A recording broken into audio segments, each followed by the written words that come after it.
Përshëndetje teleshikues të nderuar, mirë se vini në emisionin Me Qëra Fjale, emision ky i cili si zakonisht realizohet në etnokafin te Luli këtu në qendër të qytetit. Sonte si bashkëbisedues kam përzgjedhur një profesor të muzikës, ai është zoti Ardian Murati. Zoti Ardian, mirë se na erdhët në emisionin Me Qëra Fjale. Përshëndetje, mirë se u gjeta dhe ju falenderoj për ftesën që Ishte kënaqësia jonë që t'ju kemi mysafir sonte. Si zakonisht me bashkëbiseduesit kam folur për tema të ndryshme, kam përzgjedhur më tepër mysafir të cilët merren me më shumë veprimtari. Një përjashtim ishte Reshat Ahmeti ku folën vetëm për artin pamor, ndërsa sonte me ju do të flasim vetëm për artin muzikor. Po, të normale shumë çka rreth muzikës, rreth asaj që keni pas deri më tani si aktivitet. Zakonisht arti fillon qysh në fëmijëri. Kur fillove ta ndjesh dashurinë për muzikën, gjithsesi cili ishte kontakti yt I parë me ndonjë instrument muzikor? Po, si çdo I ri, edhe unë kur kam qenë I ri, fillimisht kam filluar, kam tregu që kam aftësi ndaj muzikës, përndryshe në aspekt familjar, kështu nuk kam pas dëni që ta trashëgoj muzikën.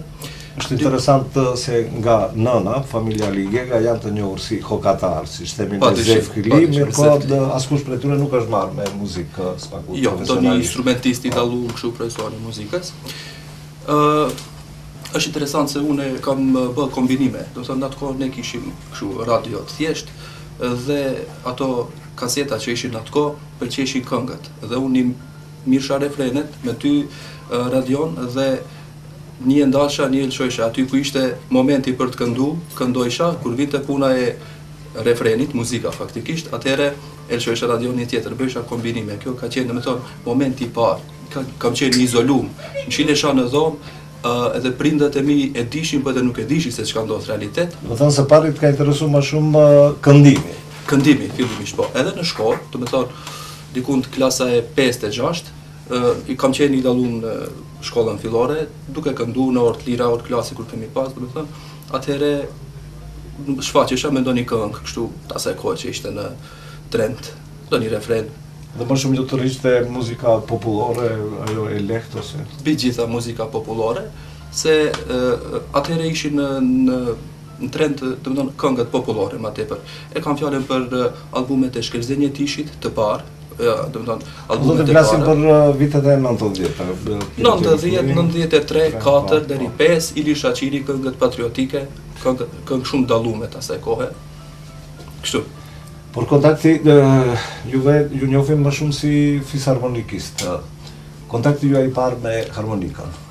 Faleminderim të prindit, I cili aso kohe, do të thonë, ishte në punë, në funksion, dhe rastësia ishte, do të thonë, çka ka ndodhur, takimi me një profesor I dalluar, instrumentist I dalluar nga Shqipëria, konkretisht nga Elbasani, Sopot Serica. Edhe ai erdhi në shtëpinë e ne për të pa, do të thonë, djali a ka talent ose a ka vullnet për dëshirë për muzikë. Çka ishte interesant se une dikun prej familje mbas familje gjetëm një farë instrumenti, faktikisht harmonik, fisharmonik, një e vogël ishte se ka më shumë madhësi ato që janë. Dhe unë nuk e disha se çfarë instrumenti në fundit është ai. Edhe e kisha të aktivizuar më tepër dorën e majt. Edhe kisha marrë nga e prapa, do të thonë instrumentin, edhe ashtu një kohë, gjysmëvjet apo një vjet kisha ushtruar. Edhe disha të bëj melodi, do të thonë nga e prapa me instrumentin, që nuk është e zakonta, jo? Edhe kur pa për herë të parë, do të thonë profesori shumë I respektuar Sopot Serica, filloi të qeshe. Do të thonë kjo ishte një rastësi kështu, edhe pastaj çka, ma tutje ai filloi të më kthym nga e mbara, si duhet instrumentin, do të thonë klaviatura, po baset edhe krejt. Fillum me një punë intenzive, bashkëpunim kështu, me ushtrime teknike, po si një kohë 2-3 vjeçare, do të thonë, neve na ka vazhduar shoqëria deri tash, po ishin vite ku prej atij ka marrë hapat e para, mësimet e para konkretisht për fisharmonik, për instrumentin e fisharmonikës. Dhe shumë shpejt pas kësaj me siguri erdhi koha të regjistroheni në shkollë të mesme. Absolutisht. Do të thonë, isha dikun të klase 7-8 kur fillova, mosha 13-14 vjeçare, dhe si të gjithë tjerët të gjeneratës duheshte të vazhdojmë tash shkollë të mesme. Kushtet dhe rrethanat ishin të asaj kohe, do të thonë, jo si sot. Si zakonisht atëherë interesimi ishte më i madh për gjimnaz, eventualisht për medicinë. Ndërsa ju përcaktuat për interesimi ishte për të vazhduar fillimisht për në Shqipëri, për në shkollën e liceun artistik, shkollën e mesme. Kishin nga familja, nga prindët? Absolutisht, do të thonë mbështetja e parë, më kryesore prej prindërve, prindi konkretisht, kemi shku deri në Shqipëri me tentativë që të regjistrohemi atje, po shkaqet, arsyet politike të asaj kohe, domethënë nuk pranojshin kandidat nxënës prej Maqedonisë Shqipëri. Ishin këto shkolla mesme të muzikës ku kishte? Shkolla e mesme e muzikës ishte në proces, në procedurë, dikun të jem, faktikisht unë jam një ndër gjeneratës parë të regjistruar shkollën e mesme të muzikës në Tetov, që ishte atëherë ajo ndër Shkupi, ndër paralelet e shkollë territoriale e Shkupit, paralelet klonume të shkollës Ilja Nikolos Killuj në Tetov. Në Tetov. Mirë, po mësimi mbajeshte vetëm në maqedonisht ose kishte fillu mbahet edhe në shqip? Po unë do të thonë, atëherë nuk e kam ditë, s'kam qenë fort në rrjeta, po tash e kuptoj se cila ka qenë, do të thonë, politika, mënyra, shkaku. Kërkesat kanë qenë vetëm për paralele shqip. Mirë, po ka pas edhe presione që të ketë edhe paralelisht edhe mësim maqedonas. Kështu që vazhdimisht ajo funksionon prej fillim deri ditët e sotme, mësim paralel. Do të thonë, çdo gjë është në rregull, mësimi paralel është. Çdo gjenerat me siguri ka qenë shkolla e parë e muzikës në Maqedoni në gjuhën shqipe. Atë kisha atë për qëllimin, deri atëherë nuk kishte në shkollë mesme në gjuhën shqipe. Kjo shkollë faktikisht në Tetov ka qenë vetëm shkollë e ulët. Niveli ulët. Prej 95-s shkolla fillore e muzikës të ne që funksionon. Po, një si këtu në Gostivar që funksionon. Edhe ishte, do të thonë, ky momenti, rasti. Për ata të cilët nuk e dim, do të thotë është quhet shkollë ulët ose si shkollë fillore, mirë po nxënësit shkojnë atje vetëm si mbështes, si kurse në atë kuptim. Kurse, ashtu. Ndryshe vijnë mësimin e rregull vazhdo. Ne patëm, do të thonë, gjenerata e parë patëm ndoshta fatin që të regjistrohemi. Edhe une faktikisht pasi dështoi plani i Shqipërisë për të regjistruar atje nuk kishte shans dhe u kthyem në gjimnaz. Fillova me disa prej gjeneratës prej shkollës fillore që vazhdu me një klasë atje diku një muj e gjys 2 dhe ndërkohë ishim po edhe nuk ishim sigurt se a duhet shkoj ose jo në shkollën e mesme në Tetov. Disi ja arritëm qëllimin, do të thonë, u regjistrova pak me vonesë, dhe i kam pas prej Gostivari edhe prej familjes shumë të përmendë, do të thonë, me traditë muzikës, familjes Stafai, Astritin, instrument gitarist shumë i dallum dhe Ardit Staf. Do të thonë, me ato kemi qenë shok gjenerate, kemi këtu bashkë. Kjo. Edhe kishte shumë kolegë të tjerë, dikun 5-16 vetë kemi qenë gjenerata e parë, prej 95 deri 99, ku kemi mbaru mësimin 4 vjeçar në shkollë mesme, kolegë të cilët sot njihen, kanë edhe detyrime, do të thonë, dirigjenta, udhëheqës, drejtor të shoqërive kulturore artistike, të cilët kanë qenë me mësim në gjimnaz, do të thonë me vite, me gjenerat më të vjetër, po dëshira e madhe ndaj muzikës, pasioni i madh. Do të thonë janë kthy prej vit parë, do të thonë ka filluar vit parë. Në shkollë mesme të muzikës ka dek të ndara ose është e përditshme? Në shkollë të muzikës ka 2 drejtime kryesore, do të thonë drejtimi teorik dhe vokalo-instrumental. Ajo vlen edhe për shkollën e mesme? Ashtu, për shkollë mesme ose vetëm për fakultet? Në shkollë të mesme. Në shkollë mesme në të këto 2 drejtime. Ndërsa në fakultet atë ndryshon, zgjerohen kompozicioni. Ju ishin në cilin drejtim shkollë mesme? U kam qenë drejtim i përgjithshëm, teorik. Ashtu edhe kemi vazhdu pastaj edhe në fakultet, prej vitit 99 deri 2004. Në rregull, po derisa ishi në shkollë të mesme të muzikës, përveç mësimit, a merreshi kështu me muzikë si i ri, kishin ndonjë band, ndonjë grup? Momenti që u regjistruam në shkollë të mesme, u zgjeruan sigurisht u hapën shumë dyer. rruga filloi hapet vetvetiut. Aty u takum me, do t'i përmendi se nuk e kam, do të thonë, këtë rruga jeme nuk ka qenë vetë. Do të thonë ka pas njerëz të cilët ka qenë gjithnjë afër meje dhe sot e kësaj dite ne funksionojmë së bashku. Do të thonë solisti Jetmir Rexhepi, këngës qytetare, që është solisti i njohur. Jeton Pustinën, dirigjenti aktuali do të thonë orkestri i qytetit të Tetovës. Edhe aso kohë patëm përkrahje iniciativë nga i ndjeri artisti i madh i Tetovës, Shpend Pustina, i cili insistoi që të bëjmë një grup, edhe grupi u emërtua si Art Classic. Art Classic. Atëherë kultivojshi, më kujtohet, kultivojshi shumë këngën qytetare, këngën e vjetër qytetare, pasakt dhe më tepër serenatat korçare. Serenatat korçare. Ishte interesant ajo kohë, me sigurisht shumë i sa e mbajnë mend, sepse ishte diçka e re që nxënës të shkollës të mesme, të cilët janë përcaktuar për të merren profesionalisht me muzikë, të kemë një grup ensemble, do të themi, ose një grup, një orkestër, një ensemble vokalo-instrumental. Po ne kishim edhe, kemi të më edhe shumë mirë u mirëprit nga shqiptarët, si diçka shumë.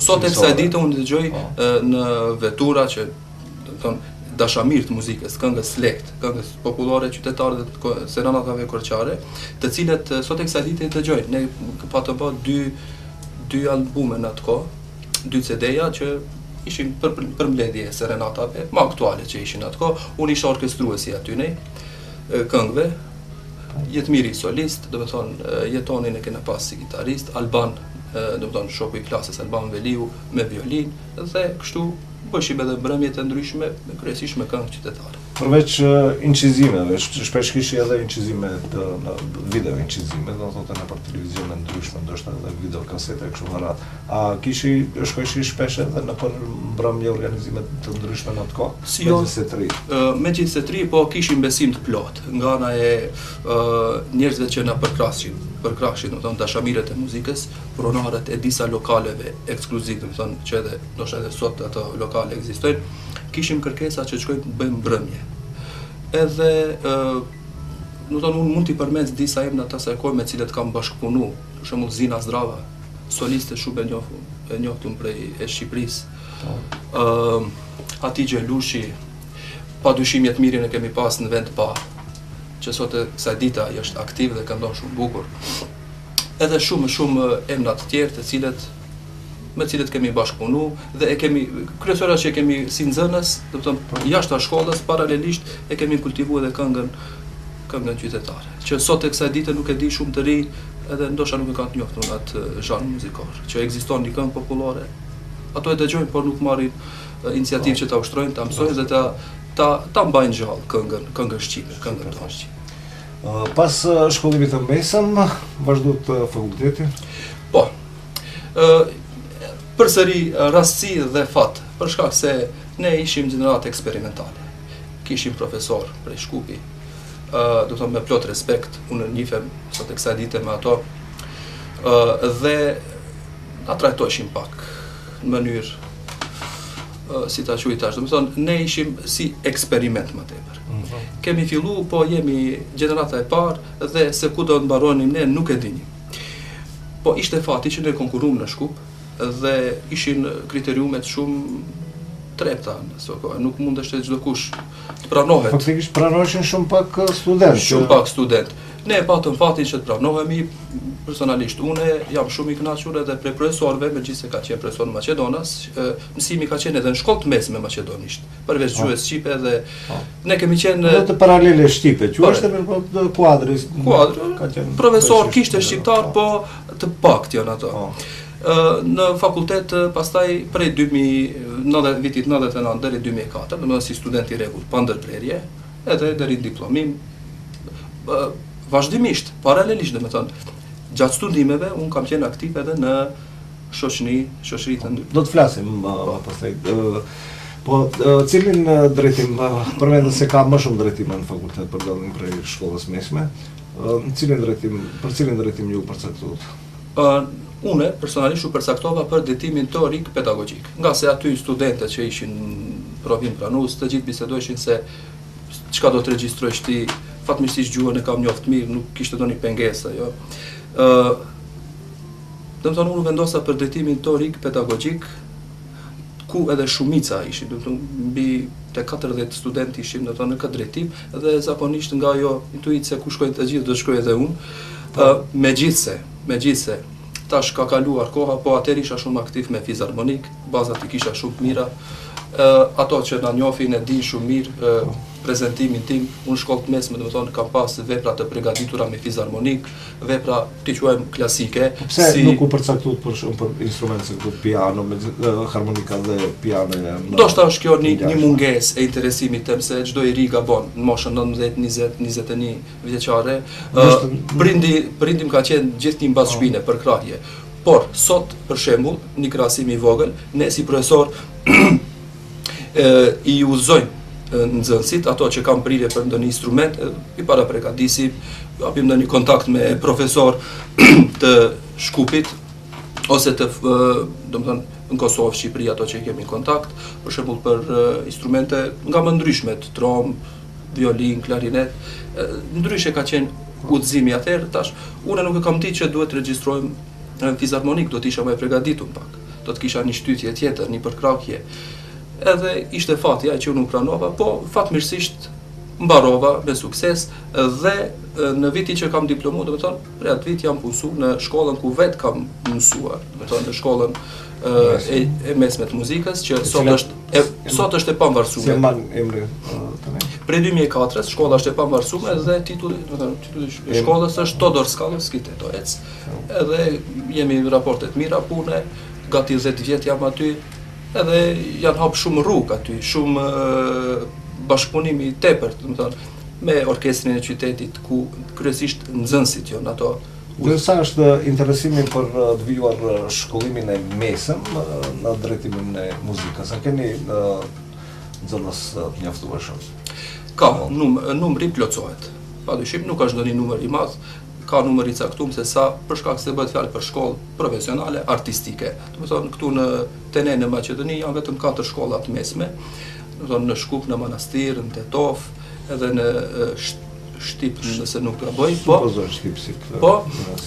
po shkolla e Tetovës, domethënë shkolla e mesme shtetërore, për shkak se është shkollë shtetërore, mos gabohemi këtu. Ka interesim mjaftueshëm. Paralele në gjuhën shqipe ka me siguri vetëm Tetov. Plotësohet numri pikërisht edhe prej Gostivari. Lirisht mund të them gjysa e nxënësve janë të cilët vinë, ustojnë prej Gostivari, edhe janë shumë të suksesshëm. Pa ka edhe prej qyteteve tjera ose kryesisht prej Tetova dhe Gostivari shkaku asaj banimit? Ndoshta nuk ka nga qytetet tjera. Ka prej Kërçove, prej Struge, edhe prej Shkupi kanë ardhur. Edhe Rethina, domethënë Tetova, Rethina, Gostivari, Rethina e Gostivarit. Këto vende. Sidoqoftë numri është i mjaftueshëm, edhe nxënësit kryesisht i kemi të gjithë të dalluar, instrumentist, mbi gjitha, për shkak se prej pavarësimit të shkollës, domethënë me emrin Todor Skallovski Tetoec, domethënë është dhënë pesha më e madhe jo drejtimit teorik, që dihet del profesori i muzikës dhe me teoria të ndryshme, ndërsa kishte nevojë shkolla për drejtim vokal e instrumental. Vokal për solo këndim dhe instrumente të ndryshme, ku përfshihen të gjithë instrumentet që përkasin filharmonist ose një ansambli ta quajmë. Edhe sot e kësaj dite ne i forcojmë këto kuadrat, nxënësit tonë shqiptar, domethënë të cilët i udhëzojmë. Ti do të marrësh kontrabasin, ti violonçellon, ti flautën, edhe kemi mirë kuptim nga ana e nxënësve, po edhe prindet, për shkak se nëse nuk do prindin e nuk mundemi një fëmijë të shkollës mesme, një nxënës të shkollës mesme ta udhëzojmë pa pëlqim të prindit. Edhe ka rezultat. Orkestri i qytetit të Tetovës numëron një numër mjaftueshëm nxënë orkestrantësh, të cilët janë brum nga shkolla edhe fillore, të cilët kanë vazhduar në shkollën e mesme. Ne si mëdhënës kemi qenë vazhdimisht me ato. Domethënë si gjenerat i kemi përcjell edhe jemi të kënaqur. Domethënë është udhëheqësi i orkestrit e tonë, Pustina, kolegu i gjeneratës. Më intereson sa vinë nxënësit përgatitur kur regjistrohen, do thotë cili është niveli i paraditurive të tyre kur regjistrohen në shkollë. A është ajo vetëm fal rezultatit asaj se marrin orë private për ndonjë instrument solfeggio e kështu me radhë që i në muzikë ose që ndjekin në shkollat fillore të muzikës e kështu me radhë, po më së shumti më intereson a përgatiten ato sadopak edhe në shkollat e rregullta. Sigurisht, ne jetojmë se kam qenë edhe në komisione gjatë provimeve pranuese. Solfeggio, do të thonë, është pjesë e solfegjes, janë kriteriumet mbas të cilave ne intonacioni, ritmi edhe kështu me radhë, prioritetin e kanë nxënësit të cilët janë me parapregatitje, do të thonë nivelit tullet. Kanë mbaru 5 vjet, 6 vjet shkollë të fillore edhe kanë ndonjë parapregatitje. Por edhe ato të cilët shprehin dëshirë të madhe, ne nuk u hupim shpresën ose të ardhmë ndikujt që është talent punëtor, po tash nuk ka pas pregaditje. Ne e kemi diktuar që ai ka dëshirë të mbi gjitha talenti numër 1, dëshira dhe vullneti për muzikë, edhe u hapim shans. Gjysmë vjetor, viti i parë, viti i dytë, po deri tash nuk kemi pas raste të dështuara. Unë jam sinqerisht shumë keq që në shkollat publike fillore nuk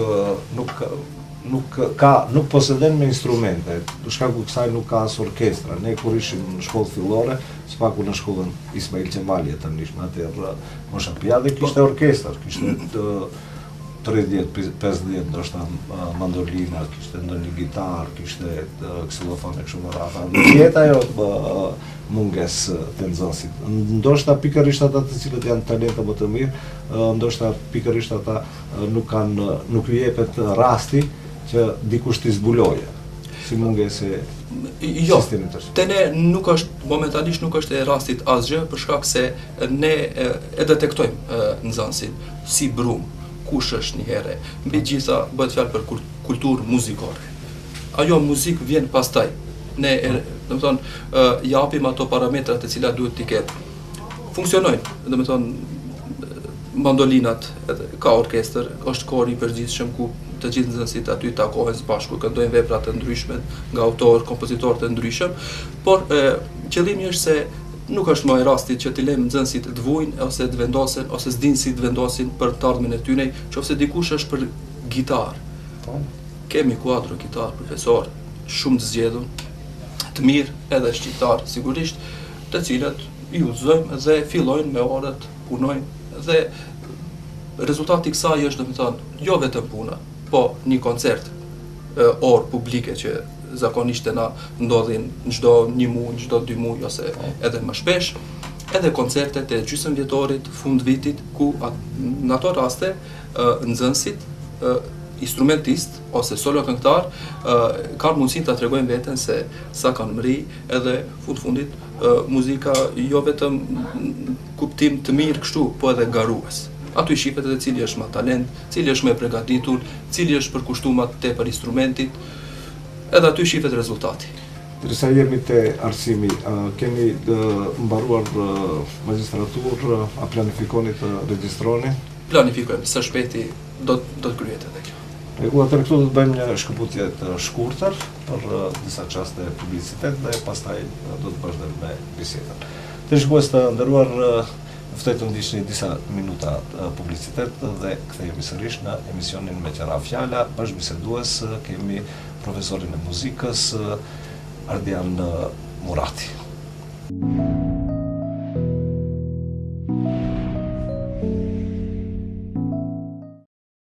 A kryte punën? Po, për sa vjen? Të gjithë po vinë në Albafon, prandaj bashkangjitu edhe ti, mbaj numrin që ke dhe përfito nga çmimet dhe shërbimet më të mira. Fol Shqip, Albafon. Tyre në mënyrë profesionale. Ofertat tona janë të shumëllojshme, pasi jemi në përcjellje të trendeve më të reja në botën e stolive, si dhe jemi në bashkëpunim me prodhues me renome nga India dhe Dubai. Si ofertë speciale ofrojmë platini 24 karatësh, me garancion të plot nga mosëzbardhja dhe mos alergjia, madje me çmim 80% më lirë se vlera e arit. Së fundi Akshy Gold bën edhe lira me porosi sipas kërkesës dhe dëshirës suaj. Çdo stoli që ofrohet për shitje tek ne, apo është përpunuar në punëtorin ton, është e kontrolluar dhe damkosur me shenja identifikuese të cilësisë. Akshy Gold, një mundësi ideale për të dukur bukur, lirë dhe mirë. Akshi Gold ndodhet në afërsitë të xhamisë së Sahatit në Gostivar.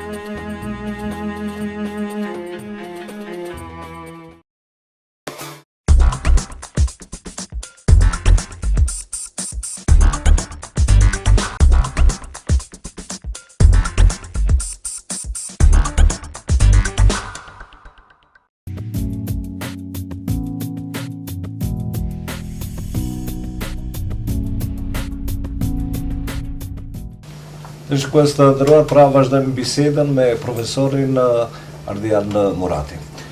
Profesor, biseduam më tepër rreth arsimit, edukimit tuaj, po edhe punës tuaj në arsim, ndërsa tash të flasim më tepër në lidhje me aktivitetet e dritashme, ku keni bërë muzikë, ku vazhdoni të bëni muzikë, në cilat shoqëri kulturo-artistike, ansamble keni marrë pjesë, kontributet e juaja, përjetimet e juaja çaste interesante. Të fillojmë me radh prej shoqërive.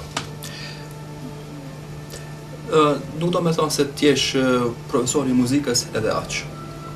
Do me thonë, mjafton ti të fillojsh me një instrument, qoftë fizarmonik, qoftë klarinet, qoftë flaut, pa marrë parasysh, dhe t'japish kontribut. Ta tregosh vetveten se ti mundesh për t'i qka. Hapat e para që i kam bërë, domethënë përveç ato që u përmendën, shkollimi andej këndej, shkolla e mesme që shumë ka ndihmu, jam avansu domethënë në aplikpamje, takimi domethënë me antarët e asaj kohe, domethënë me kryesinë e asaj kohe të shoqënisë Besa. Ne nuk kemi hek dorë nga shoqënia Besa, megjithse është shoqëni që me të vërtetë filloni diku nga vitin 97. Me sa e mbaj mend tu 97 ishte viti ku për herë të parë unë kam shkuar aty dhe jam shumë i gëzuar. Atëherë kishte një orkestër shumë të zgjeruar shoqënia kulturore-artistike Besa. Atëherë ishte shoqëri kulturore. Unë isha domethënë jo fizarmonikist që i kam pas kvalitetet e mia. Po, kam qenë një ndër numër prej aty në instrumentistëve, ka qenë profesori i nderuar Basri Ristemi, Naser Lika, po pastaj kam marrë edhe unë. Pastaj se kush me ato angazhimet e veta, dikush është tërhek, për shkak se bëhet fjalë fundit për një kontribut vullnetar, po pa marrë parasysh vullnetar, ne jemi të gjithë njerëz të cilët duhet t'japim kontribut, pa marrë parasysh. Në këtë kohë, në atë kohë, në të ardhmen, vetëm t'jemi shëndosh. Une e mbaj mend se te Besa, domethënë viti 97, pastaj tetova e bëri vetën, shkolla e mesme muzikës, shoqëria, shokët të cilët i kam pas pranë gjithnjë. Kolegët, nxënësit tuaj kështu me radhë, e kanë imponuar që të jepni kontribut edhe në shoqërinë. Edhe me shumë vullnet, me dëshirë. Jo vetëm se duhet shkosh me zor dhe duhet ti t'jesh aty një numër, një figurë instrumentist, edhe aq. Po vazhdimisht kam punu. Domethënë parimi jemi ishte ky, çdo ditë me instrumentin. 2, 3, 4, ka bë pati edhe 5 orë. Vetëm ushqimi edhe gjumi më kanë ndajt disa vite. Domethënë dashuria e madhe ndaj muzikës, ndoshta jo shumë talent, po dashuria e madhe ndaj muzikës, vullneti për të mritur diku. Se çdo i ri ka një vizion, planet e veta edhe kështu.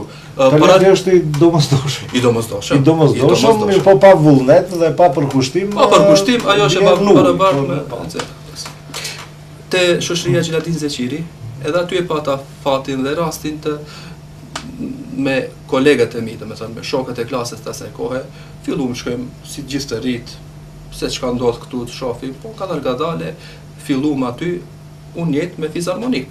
Po. Përsërisi numër se kishte të tjerë, më të vjetër, të cilët sot janë tërhek, do të mund të jenë prapë, po pastaj merrti radha mua edhe atje tjem.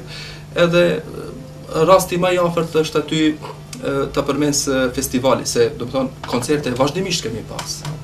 Prej momenti që u antarësova në shoqërinë Besa dhe Xheladin Zeqiri, kemi pas koncerte. Do të thonë brenda dhe jashtë vendit ne kemi pas koncerte dhe festivale. Do ta përmesi festivalin e 2001-shit, për shkak se atë mbaj mend dhe nëse dikush do mpyese për diçka çka më ka ndodhur mua deri tash. Për jetim më interesant. Agim është interesant se ishte 15 koriku. Përveç që e mbaj mend se i kam të dokumentuar, i kam të gjitha. Do të thonë 15 koriku i vitit 2001. 15 koriku i vitit 2001. Dhe ishte një ditë e caktuar si afati i fundit për nënshkrimin e marrëveshjes së që ndodhi më 13 shkurt dhe normal për të kriju pozicione më të mira negociuese, zakonisht atë ndodhin edhe luftimet më tashpra. Shumë, domethënë ti mirë e ke bukur e ke hetu. Unë përsëriri 21 vjeçar. Do thuj jo shumë i vjetër edhe jo shumë i ri, po prapë se prapë neve na ka tërheq që tu thtojmë.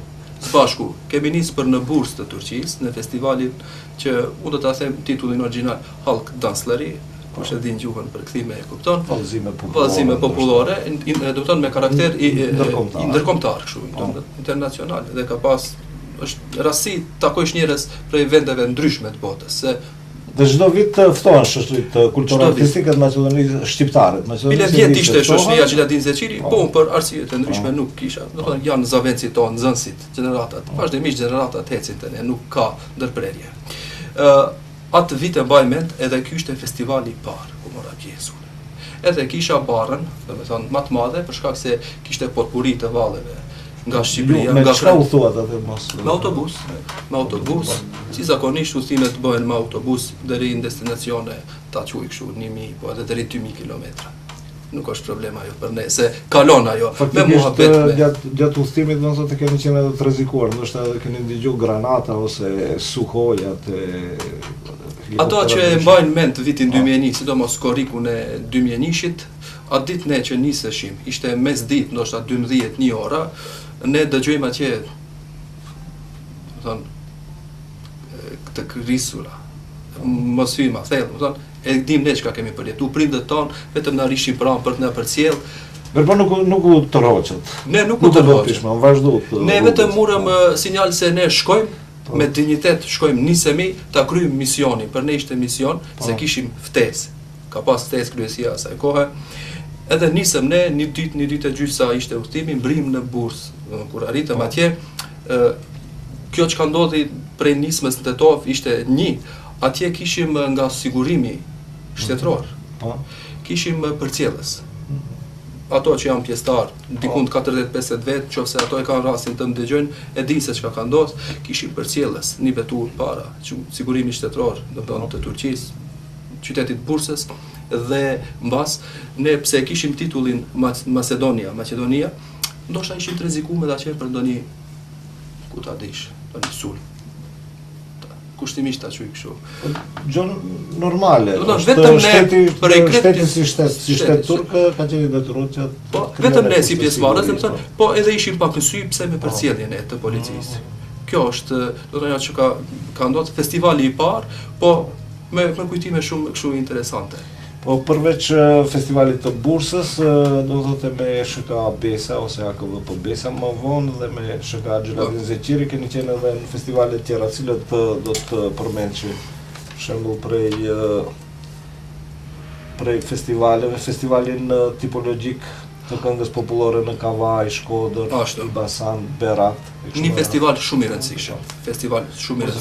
Për festivalin e Beratit me siguri keni. Festivali është, domethënë, festival që nivel, domethënë, që mbahet në Shqipëri, nivel shtetëror, ta quajmë kështu, me karakter garues, edhe mbahet në më shumë qytete. Qyteti fitues, ansambli fitues i një qyteti, në mod atje organizohet. Domethënë, ky është principi, me drejtor të përmendur, impresor i përmendur në etnolog i shquar në Shqipëri, Esat Ruka, domethënë është figurë shumë e njohur. Edhe kemi marrë pjesë fillimisht 2008-ën, sa mbaj mend, në Kavaj. Kemi qenë me program, domethënë titulli i festivalit atje është, domethënë, festivali tipologjik i këngës burimore, popullore, qytetare ta quajmë. Ne kemi shku me repertuar të zgjedhur. Asaj që i themi ne popullore në Shqipëri thonë qytetare. Qytetare. Po. Ne kemi qenë në këngë tonat këtu, domethënë autoktone, për shembull si prej Tetove Ngostivar, solisti Etmir Rexhepi, kemi pas soliste nga Kërçova, Fjolla, nxënëset tona, asaj kohe Venera Lumani që sot e njohin shumica edhe trit po se po edhe më të vjetër, ka qenë nxënësja jon, soliste, domethënë karakteri ka qenë garues edhe nuk ka pas festival ku nuk kemi marrë pjesë. Do të thonë, bëhet fjalë për 2008 në Kavaj, pastaj vitin e ardhshëm 2009 në Shkodër, pastaj në Elbasan, në Peshkopi, me sa më kujtohet, po unë nuk kam qenë Peshkopi, në Berat për herë të fundit, edhe ka qenë domethënë viti 2012 Berati, në qytetin e Beratit, qytet me vlera shumë. Për herë të fundit kur kemi qenë aty me pjesëmarrje me grupi nga Tetova. Domethënë, jo Xheladin Zeqiri, jo orkestri i qytetit, grupi nga Tetova, ftesa ka qenë. Zakonisht me Tetovën jashtë Maqedonia, në kuptojnë edhe Gostivarit. Unë nuk du si rajon. Domethënë, unë jam qytetari i Gostivarit. Unë puna e ka bërë që jam Tetov, fatkeqësisht nuk ka këtu shkolle mesme, ndoshta në të ardhmen do institucionet do ta bëjnë të veten që të ketë. Po e ka bërë vetën Tetova, afërsia me kolegët, pastaj në princip unë jam njeri me shumë optimizëm. Hajtë se do bëhet. Do vi, domethënë unë e quaj veten si jo gjysë tetovar, gjysë gostivar, po krenohem që unë prej Gostivari më kanë prit shumë mirë në Tetov, fal edhe sjelljes teme edhe profesionalizmi që kam, aq sa e kam domethënë me Fisharmonik, kemi dhënë kontribut, kemi kalu shumë bukur. Kujtimet pa haruara. Festivali Balkan Music, ku mbahet keni marrë pjesë gjithashtu? Ndoshta definohet shtete ndryshe, po unë sa e mbaj mend për ishte fjalë për kulturën, për traditat e Ballkanit, po ne ishim pjesa domethënë e muzikës. Balkan Music në Bruksel. Edhe kjo ishte një rastësi, fati jon që ishi pjesë edhe te dasma tetovare që u qizuan në Top Channel. Ashtu. Domethënë viti 12 ishte një vit shumë intenziv me aktivitete, domethënë gjithë çka ndodhi në prill, muajin e 4 dhe 5 prill dhe maj, domethënë pranvera, kur rizon pranvera dhe ne kemi lënzu. Kam fjalën për pjesëmarrjen në Bruksel, festivalin e Brukselit. Pastaj Darsma tetovare, besoj që shumica prej teleshikuesve e kanë pa, e kanë djeg, qofse jo kanë mundësi në YouTube, tash funksionon ndryshe interneti, YouTube ndej. Njëtën kohë, domethënë kjo ka ndodhur për 3-4 javë, gjithçka 3 aktivitete shumë intensive, edhe pjesëmarrja në festivalin e tipologjik përsëri në Berat, edhe këto kanë qenë disa nga ato që i kemi shënuar nga aktivitetet. Gjithnjë në baza vullnetare. Përveç saj keni marrë pjesë edhe në më shumë koncerte, po edhe turne jashtë shtetit. Sigurisht. Edhe me Besën edhe me Xheladin Zeqiri. Paralelisht, po. Me Besën në Itali, Austri. E mbaj mend që më aktiv ishan prej vitit 2004, 5, 6, ndoshta edhe 7, po deri në vitin 2006, me kryetar Basri, profesorin e Basri sistemi, i cili ishte kryetar dhe mi besoi mu 2 poste apo funksione në shoqërinë Besa, si kryetari i këshillit artistik edhe udhëheqës i orkestrës. Padyshim se Fisharmonika është instrument udhëheqës, këtë din ato që janë kolegë të muzikës. Po. Ishim në Itali, do të thonë përgatitëm me ftesë. Me siguri shumë janë i lodhur, po janë. Jena lodha, këtu është pyetja një lodhje aq e madhe që ndoshta dikush sune mund ta përjetone, po ta përballojsh o problem se duhet të rish 20-25 orë, 30 orë në autobus në drejtim. Nëse këto harrohen të gjitha për shkak se kur mbaron me pjesëmarrje të suksesshme, çlodhe shumë shpejt. Në Itali kemi qenë, prej aty kemi vazhduar në Vjenë, në domethënë qendrën e kulturës të Evropës në Vjenë. Edhe këtë shumica e dinë se për çka bëhet fjalë, atje kemi pas koncert për mërgimtarët tonë, kemi pas publik mjaftueshme. Kemi kaluar shumë bukur. Koncerte për pavarësinë, për 100 vjetorin e pavarësisë. Janë aktivitete domethënë tash të fundit, bëhet fjalë për domethënë 100 vjetorin e pavarësisë të shtetit shqiptar. Në Gostivar ishim me shoqërinë Besa, për bom një program kështu pak më i përzgjedhur, edhe me shoqërinë e Tetovës Xheladin Zeqiri, patëm domethënë aktivitete, e shënum datën edhe ne kështu në mënyrë dinjitoze, pak edhe simbolike. Për 28 nëntorin ishim edhe si vjet në Tetov, patëm koncert, ile kanë mundësi ta shpesh emitohet domethënë koncerti. Sa aktiviteti i radhës? Aktiviteti i radhës është përsëri pjesëmarrje në festival. Unë nuk kam shumë informacione, e di vetëm që do të jemi në festivalin në Sicili të Italisë. Tash së shpejtin, domethënë bëhet fjalë për muajin e shkurt. Këto folëm për aktivitetet e ndryshme që vinë her pas herë. Her pas herë. Mirë po, ajo e përditshme është do thotë puna në shkollën e mesme. Pa dyshim, po. Edhe muzika në për dasma, shpeshere, mbramje, gazmore, ndonjëherë edhe në një kafene. Pse jo, ne i shërbejmë si artist, si muzicien të cilët e ndjejmë veten se mund të shprehemi me anë të instrumentit, këndimit, muzikës përgjithësi, për shkak se ka dhe fjalë popullore që kanë mbetë, domethënë, atë që s'mund të shprehim me fjalë, shprehim me muzikë, ne dim të disponojmë të argëtojmë njerëzit. Tash jemi, domethënë, ne dëshmitar edhe për atë punën që e bëjmë vetë, edhe të kohës. Në fakt, ne kemi edhe hengje. Po edhe në instrumentisti ose këngëtari i cili nuk i bie instrumentin çdo ditë, shpesh, do të ose nuk këndon shpesh, faktikisht ai atrofon. Ajo është çështje që të bësh më shpesh muzikë patjetër të merret pjesë në programin. Edhe shifet, është evidente është evidente ajo që dikush nuk i përkushtohet instrumentit dhe ka veç për interes një herë në 12 muaj. Te ne dasmat janë ahengjet. Çdo kush, çdo familje ka gati çdo sezon ka ndonjë aheng që është shumë normal. Edhe ne jemi pjesë e atij ahengut familjar. Do të thonë, ne gati në shumë familje kemi hyrë.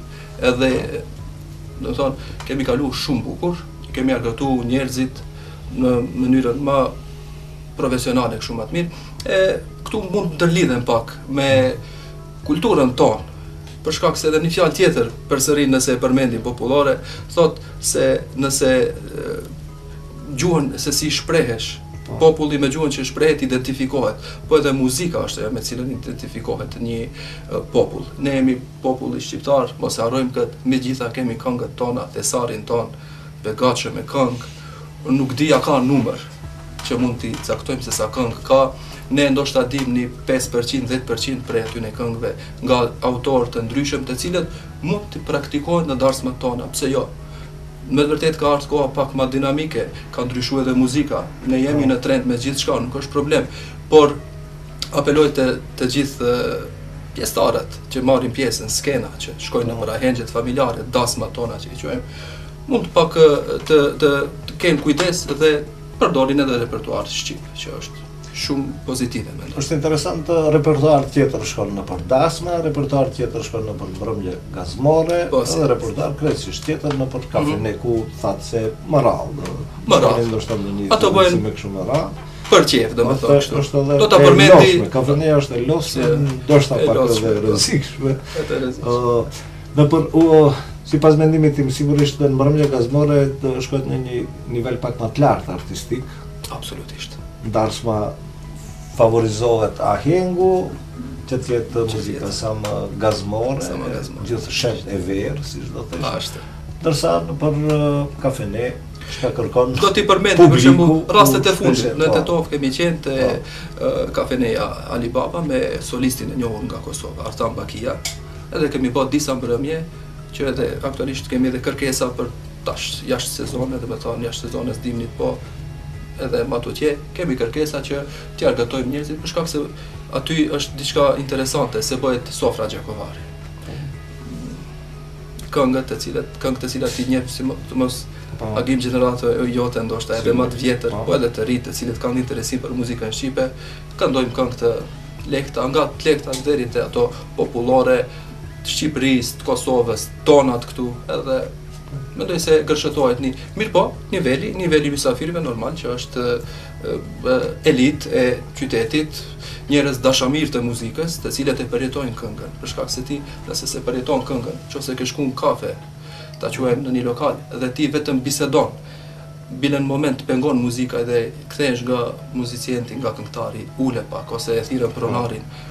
Unë mendoj se ke vendin aty, nëse ke ardhur në kafe me muzikë, në fakt në rastin konkret, për shembull ta dëgjosh Artan Bakin, ti sigurisht duhet të dish ndonjë këngë për atyre që këndon ai, se janë këngë të vjetra shqipe, këngë të këndume, i këndojnë më të vjetrit, po se po i këndon shoqëria, i këndojnë të gjithë, bëhet fjalë për këngë nga më të ndryshmet, përveç se këngë dashurisë, edhe këngë tjera. Ajo është për mbrëmje gazmore dhe për darsmat, do thotë duhet të dispononi me një repertuar shumë gjerë të këngëve, sepse ata të cilët janë pjesëmarrës, pjesëmarrësit të pranishmit edhe kanë shijet e veta. Ka edhe porosia në fundit. Porositë nuk mund vetëm programohet, por edhe është interesant se që porositë këngën tjevëre e heton që ai vazhdimisht mbas te e këndon strofën, refrenin, që do të thonë ai mysafir, ai klient ka ardhur edhe enkas që ta dëgjoje mysafirin e mbrëmjes. Edhe është përgjithësi në fundit.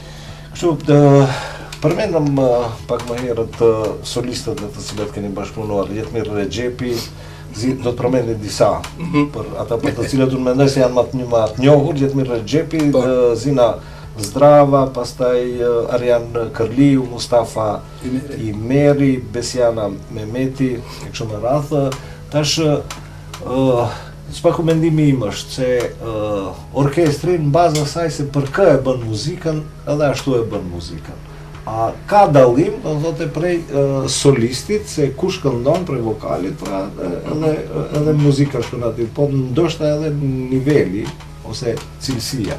Sa më e mirë që është këngëtari, aq më e mirë edhe orkestri. Spaku unë e kam atë përshtypje. Shumë pyetje me nëse kërkon emocione ajo edhe shumë pyetje me vetë. Po edhe stili. Thuajnë sipas vendit ku vendi. Do të thonë ne përshtatemi. Do thotë orkestri duhet t'i përshtatet solistit. Padyshim orkestri është ai që përcjell. Solisti padyshim që duhet t'i ketë ato predispozicionet e veta të këndimit, parametrat që cilat janë të këndimit të bukur. Do të thonë këndimi, ato që kanë solo këndimin e dinë shumë mirë.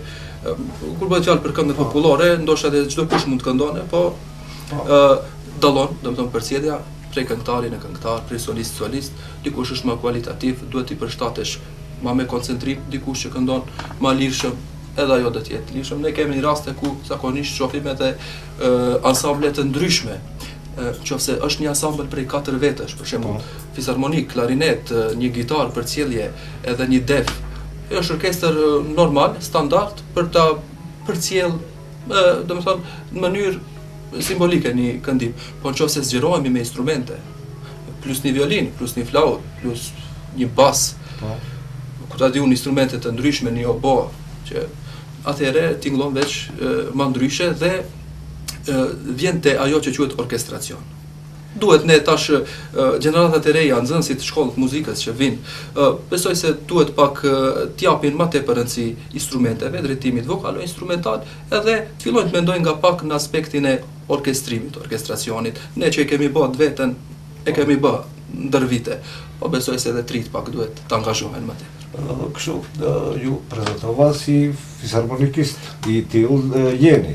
Dhe në për pjesëmarrjet publike, dhe performancat publike, zakonisht jeni me harmonik. Mirë po, kur bëni muzikë, si thash muzika duhet bëhet sa më shpesh, në për mbrëmje të ndryshme ahengje, kështu me radhë ju shohim me synthesizer. Sa është prezente harmonika tash në për mbrëmje ahengje dasma e kështu me radhë? Fatkeqësisht, fizharmonika është instrument shumë i bukur, mbi të gjithë akustik, edhe është instrument ku duhet t'i bjetë pak edhe me shpirt, jo vetëm në mënyrë teknike, po edhe për çdo instrument tjetër vlen kjo. Ato që janë instrumentistë të dalluar me vite me përvojë e kuptojnë se për çka është mesazhi. Vendet ballkanike e përdorin shumë. Mos ndërhyjmë më tepër, aty bën pjesë edhe ne shqiptarët, domethënë në Kosovë përdoret në ansamblin Shota. Ka fizharmonikistë të dalluar edhe të tjerë në Kosovë. Në Shqipëri, domethënë ansambli shtetëror në Tiranë, ansambli Suf Myzyri me të cilën ne kemi bashkëpunim shumë të afërt, orkestri qytetit Tetovës, edhe me Shotën e Kosovës, do thonë bëhet fjalë për instrumentin e fizharmonikës i cili është prezent aty. Por ndallim nëse para 10-15 viteve ose 20 viteve ka qenë edhe pjesë në orkestër të ahengjet familjare, sot më nuk është. Sot fatkeqësisht nuk është zaventsuar me instrument elektronik, ta quajmë digital me synthesizer. Është punë trendi, punë kohe, edhe ne jemi integruar këtë, jemi përshtat. Do shta edhe kemi fatin se edhe mund t'jesish edhe mbas.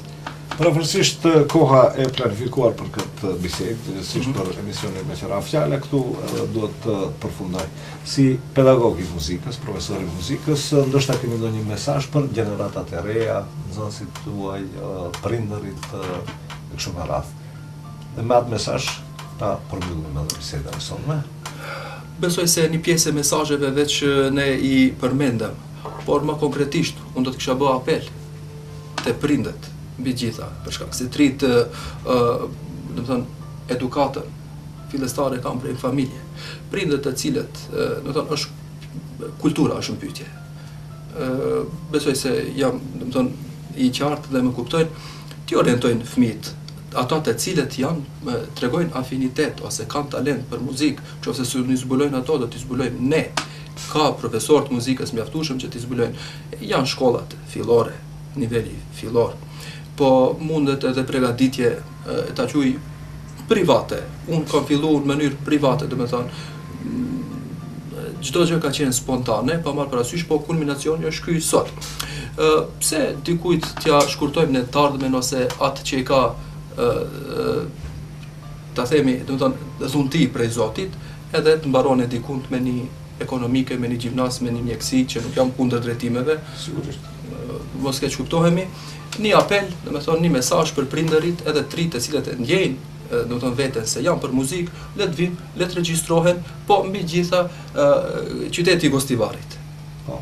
Edhe Tetova gjithashtu, megjithëse Gostivari është lënë pak mbasdore, kemi nevojë për kuadro instrumentistësh të dalluar, instrumentistë domethënë të cilët do të mund të ardhmen të bëjmë një ansambël më i zgjeruar, më i vogël, një profesional, një kombinim kamertal, po pse jo të vim edhe në filharmoni, bashkëpunim me të gjithë tjerët. Atëherë ju falenderoj që pranuat të jeni mysafir në emisionin Me Qira Fjala dhe shpresoj se në të njëjtin vend do të takohemi më 4 shtator në 3 vjetorin e hapjes etnokafes te Luli. Padyshim Agim, ju falenderoj për ftesën edhe një herë, ishte domethënë e pata nderin që erdha këtu te ju, edhe ju dëshiroj suksese. Faleminderit. Të shikues të nderuar, ndoqët emisionin Me Qira Fjala, ku bashkëbisedues kishim profesorin e muzikës Ardian Murati. Miropafshim.